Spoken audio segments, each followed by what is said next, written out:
भारत के इतिहास में आज एक सुनहरा दिन है।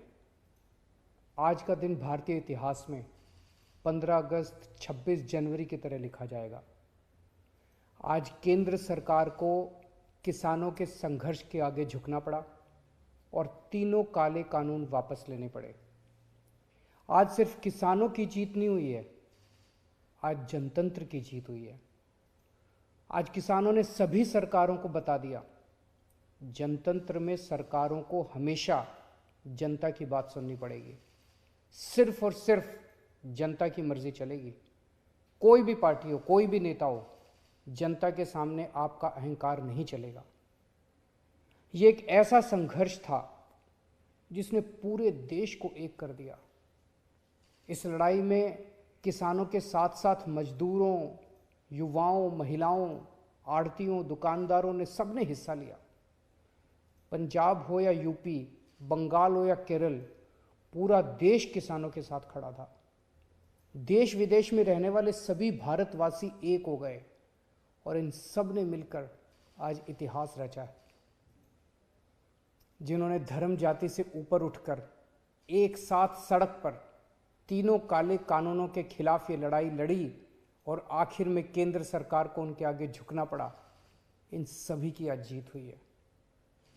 पूरी दुनिया के इतिहास में शायद ही इससे बड़ा या इससे लंबा कोई आंदोलन हुआ होगा। इतनी शांतिपूर्वक तरीके से इतने लाखों लोगों ने संघर्ष किया, कड़ी धूप में, ठंड में, बरसात में, पीछे नहीं हटे।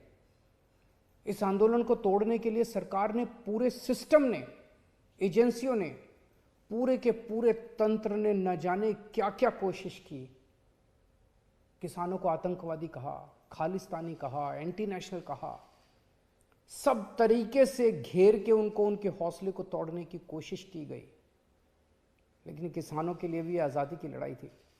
आज़ादी के दीवानों की तरह किसानों ने भी कमर कस के ये लड़ाई लड़ी और जीते। किसानों के प्रबल साहस के सामने वाटर कैनन का पानी सूख गया, सरकार की लाठियां टूट गई, कीलें गल गई, लेकिन सरकार उनका आत्मविश्वास और जज्बा नहीं तोड़ पाई। आज एक बात का दुख है, बहुत दुख है, 700 से ज्यादा हमारे किसानों ने अपनी जान गंवा दी। इसकी जरूरत नहीं थी, इनकी जानें बचाई जा सकती थी अगर ये कानून पहले वापस ले लिए जाते। हमारे किसान भाइयों और बहनों को इतने महीने सड़क पर बैठकर ठंड में, बरसात में, धूप में तकलीफ उठाने की जरूरत नहीं होती। आज 700 से ज़्यादा किसानों की जान चली गई, 700 से ज़्यादा परिवार उजड़ गए। आखिर किस लिए?